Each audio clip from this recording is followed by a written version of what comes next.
दादाजी तनु और तेज प्रताप को एक साथ इतना खुश देखकर बहुत खुश हुए। उन्होंने भगवान से कहा, हे भगवान, मेरे इन दोनों बच्चों को हमेशा खुश रखना। चिंटू और बंटी दौड़कर आए और चिल्लाते हुए दोनों ने कहा, चाची, चाचू, आप लोग आ गए? कहाँ गए थे आप दोनों? हमें भी ले जाना चाहिए था ना। ये कहते हुए दोनों ही उन लोगों से लिपट गए। तेज ने चिंटू से कहा, तो आपको भी जाना था? चिंटू ने कहा, हाँ चाचू, आप तो हमको भूल ही गए, अब तो चॉकलेट भी नहीं खिलाते हैं।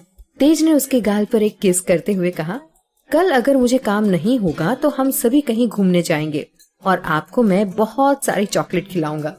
बंटी ने कहा, और मुझे तो आप भूल ही गए चाचू। तेज ने कहा, नहीं मेरे क्यूटी, तुम्हें भी खिलाऊंगा। तनु ध्यान से उन दोनों की शिकायतों का मजा ले रही थी। फिर उसने दोनों से पूछा, क्या आपने घर की बनी चॉकलेट खाई है? दोनों ने एक साथ कहा, नहीं।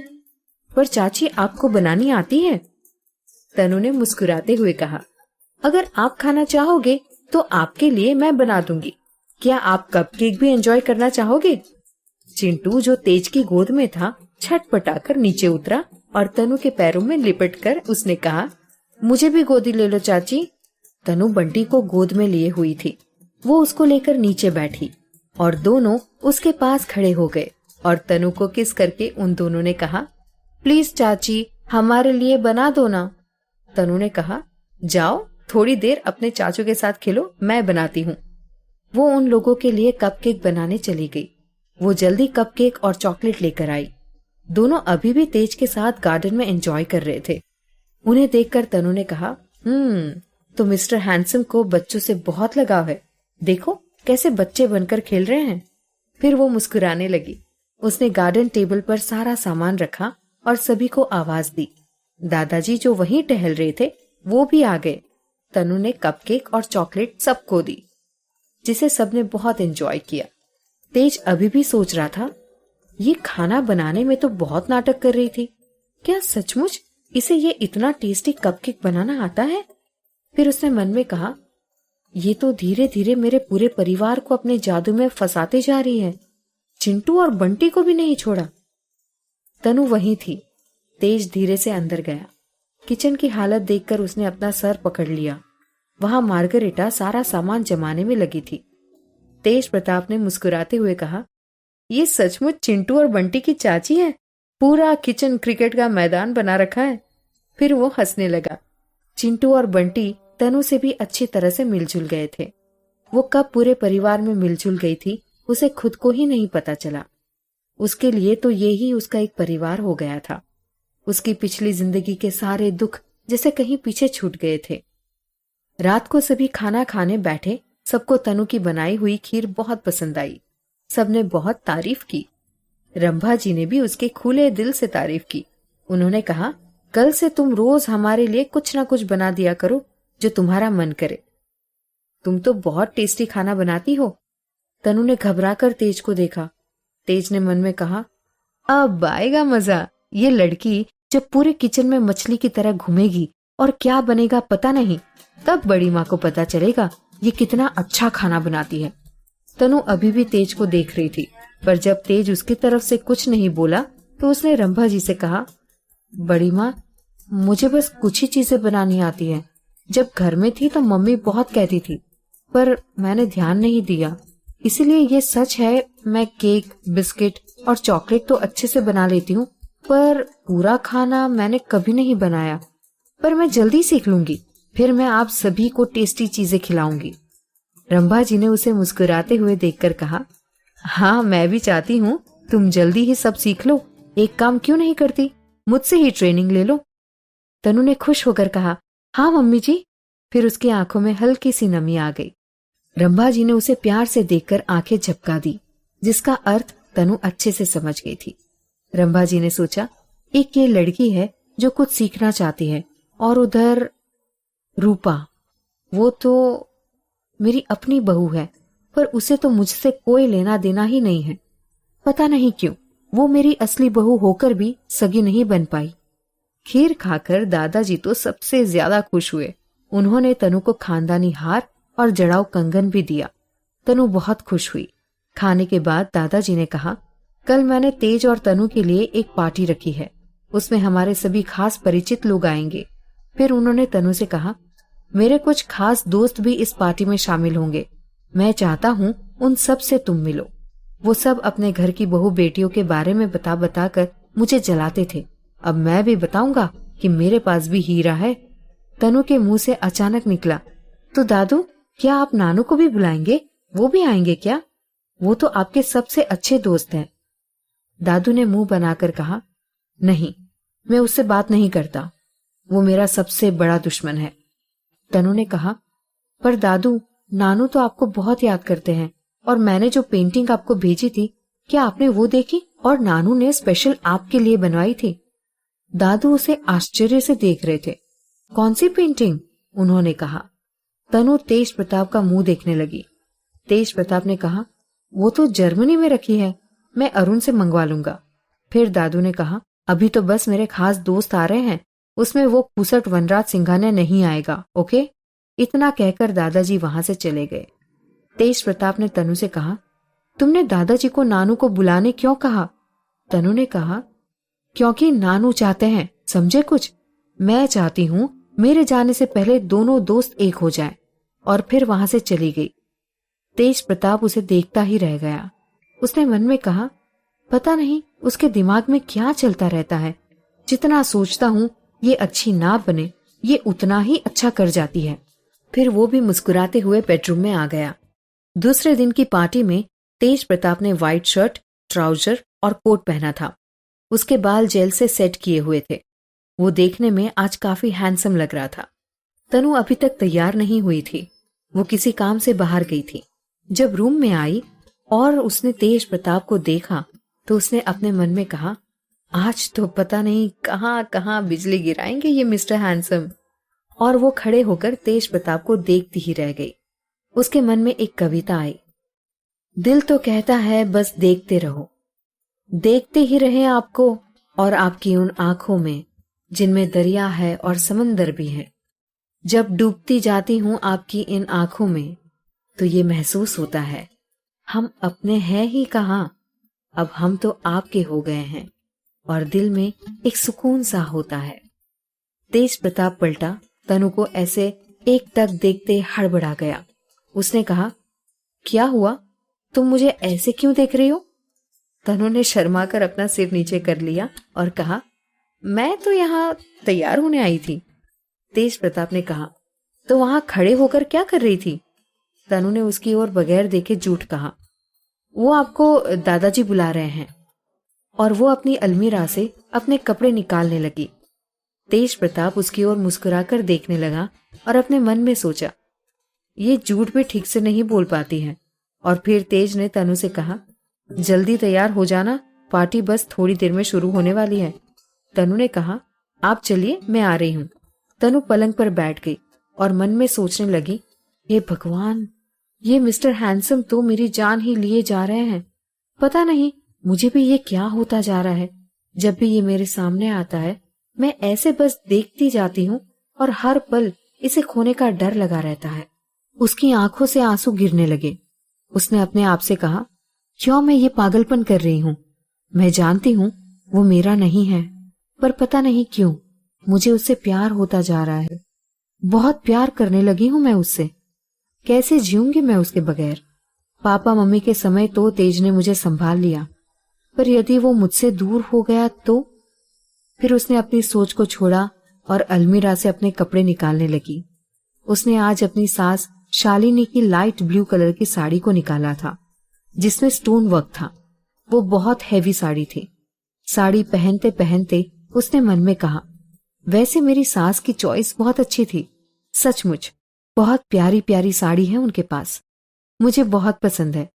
पर ये साड़ी तो बहुत भारी है, पता नहीं कैसे पहनती होंगी वो ये सब। फिर वो मुस्कुराने लगी और मुस्कुराते हुए साड़ी पहनने लगी। तनु को थोड़ा समय लगा पहनने में। उसने आज जुड़ा बनाया था। उसके घुंघराले बाल थोड़े थोड़े किनारे से कान के पास से बाहर आ रहे थे। उसने मैच की ज्वेलरी पहनी। आज वो बहुत सुंदर लग रही थी। उसने जल्दी जल्दी हल्का मेकअप किया। फिर उसने अपने आप को आईने में देखा और कहा, अब तो जी ही नहीं करता अच्छी तरह से तैयार होने का, क्योंकि जिसे देखना चाहिए वो तो मुझे देखता ही नहीं है। तनु तैयार होकर नीचे हॉल में आई। आज सभी की नजरें सिर्फ तनु और तेज पर थी। दोनों ही आज कमाल के लग रहे थे। जो भी देख रहा था बस देखता ही जा रहा था। वहां मधुलिका भी आई थी। वैसे मधुलिका तो बहुत गोरी और सुंदर थी, पर पूरी मेकअप की दुकान थी। वो अपने पापा के साथ आई थी। दादाजी ने मधुलिका को तनु से मिलाते हुए कहा, मधुलिका, इस प्यारी सी बच्ची से मिलो, ये तनु है। देखो मेरे तेज ने कितनी सुंदर बहू मेरे लिए लाया है। तनु से मिलकर मधुलिका जल रही थी। मधुलिका ने तनु को ऊपर से नीचे तक देखा तो उसने कहा, सुंदर कपड़े पहनने से कोई सुंदर नहीं हो जाता। दादाजी उसकी बातों का अर्थ नहीं समझे थे, या फिर समझकर भी अनजान बन रहे थे। फिर उन्होंने भी अपनी धुन में कहा, तुमने ठीक कहा, तनु मन से बहुत सुंदर है, इसलिए तो देखो ना, उसे किसी भी मेकअप की जरूरत नहीं पड़ती, वो ऐसे ही बहुत सुंदर लगती है। मधुलिका दादाजी की बात सुनकर जल गई और वहां से चली गई। तनु मधुलिका की बातों को कुछ कुछ समझ गई थी। वो उसे जाते हुए देखने लगी। फिर वो सारे मेहमानों से हंसकर मिलने लगी। सभी मेहमान उसे इस तरह से मिल रहे थे जिससे वो पहले से ही उन सबको जानती हो। तेज की नजरें बार बार जाकर सिर्फ तनु पर टिक जा रही थी। वो अपनी नजरें उस पर से हटा ही नहीं पा रहा था। उसने मन में कहा, इसीलिए मैं चाहता था कि ये साड़ी ना पहने। पता नहीं क्यों इतनी सुंदर लगने लगती है कि मेरी नजर इस पर से हटती ही नहीं है। वो एक टक तनु को देखे जा रहा था। तभी मधुलिका तेज के पास आई। जानबूझकर तेज के गले में अपना हाथ डालकर उसने कहा, ओ बेबी, आज तो तुम बहुत डैशिंग लग रहे हो। तेज प्रताप ने घबराकर जल्दी से उसके हाथ नीचे किए और उससे कहा, मैंने तुमसे 1000 बार कहा है, तुम इस तरह की हरकतें मेरे साथ मत किया करो। मधुलिका ने उसके गाल पर हाथ फेरते हुए अपनी नशीली आवाज में उसने कहा, तेज, तुमने मुझे धोखा क्यों दिया? तुम तो मुझसे सगाई करने वाले थे। आखिर इस तनु में ऐसा क्या है जो तुम मुझे छोड़कर उस 2 टके की औरत के पास चले गए? तेज प्रताप ने उसका हाथ झटका और उससे थोड़े दूर होते हुए कहा, मैंने तुमसे कोई वादा नहीं किया था और ना ही मैंने कभी तुम्हें अपनी पत्नी के रूप में देखा है। मैं पहले भी तुम्हें पसंद नहीं करता था और आज भी नहीं करता हूं। इसलिए अपनी हरकतों को अपने तक ही सीमित रखो। मेरे साथ कुछ भी उल्टी सीधी हरकत करने की कोई जरूरत नहीं है। रही तनु की बात, तो उसके लिए कुछ भी उटपटांग बोलने से पहले 10 बार सोच लेना। फिर तेज ने थोड़ा गुस्से में कहा, मैं तुमसे सगाई करने वाला था क्योंकि दादाजी चाहते थे, लेकिन उन्होंने कहा था इंडियन लड़की चाहिए। यदि मुझे तुम पसंद नहीं तो कोई और भी हो सकती है, और मुझे लगता है तनु से बेहतर मेरी पत्नी के रूप में और कोई नहीं हो सकता। मधुलिका अपनी जहरीली मुस्कान देते हुए कहने लगी, तो तुम मुझसे भागना चाहते थे, पर क्या करूं बेबी, मुझे तुम बहुत पसंद हो। तुम्हें पाने के लिए मैं कुछ भी करने के लिए तैयार हूं। चलो माना कि तुमने शादी कर ली, पर इतने समय से हम दोनों एक बिजनेस पार्टनर की तरह काम तो कर रहे हैं, तो क्या तुम अपने बिजनेस पार्टनर की एक छोटी सी इच्छा भी नहीं पूरी कर सकते? तेज प्रताप ने मेहमानों को देखते हुए जानबूझकर अपने चेहरे पर हल्की मुस्कुराहट देते हुए कहा, तुम चाहती क्या हो मुझसे? मधुलिका ने मुस्कुराते हुए कहा, तो क्या तुम नहीं जानते इतने समय से सिर्फ तुम्हें ही तो मांग रही हूं, एक रात के लिए ही सही। क्या तुम मेरे नहीं हो सकते? तुम नहीं जानते कितना प्यार करती हूं मैं तुमसे। तेज प्रताप ने उसे गुस्से में घूरते हुए कहा, अपनी बकवास बातों को अपने पास रखो। यदि तुम दादाजी की खास नहीं होती तो मैं कब का तुम्हें यहाँ से निकाल कर फेंक चुका होता। और फिर वो गुस्से में वहां से जाने के लिए आगे बढ़ने लगा। मधुलिका ने उसका हाथ पकड़ा तो तेज प्रताप ने तेजी से उसका हाथ झटका और उसे घूरने लगा। मधुलिका ने मुस्कुराते हुए फिर कहा, तो तुम अपने पहले प्यार को भी भूल गए क्या? तुम इतने समय तक मुझे यही कहकर तो बहला रहे थे कि तुम उससे प्यार करते हो। अब क्या हुआ? तेज प्रताप उसकी बात सुनकर सकपका गया। उसने कुछ नहीं कहा। मधुलिका ने फिर जहरीली हंसी हंसते हुए कहा, अपने प्यार से किया हुआ वादा तुमने इतनी आसानी से तोड़ दिया, वो भी इस लड़की के लिए? और फिर वो जोर जोर से हंसने लगी। तेज प्रताप ने गुस्से में कहा, मैं कुछ नहीं भूला हूँ, वो खुद मुझे छोड़कर चली गई।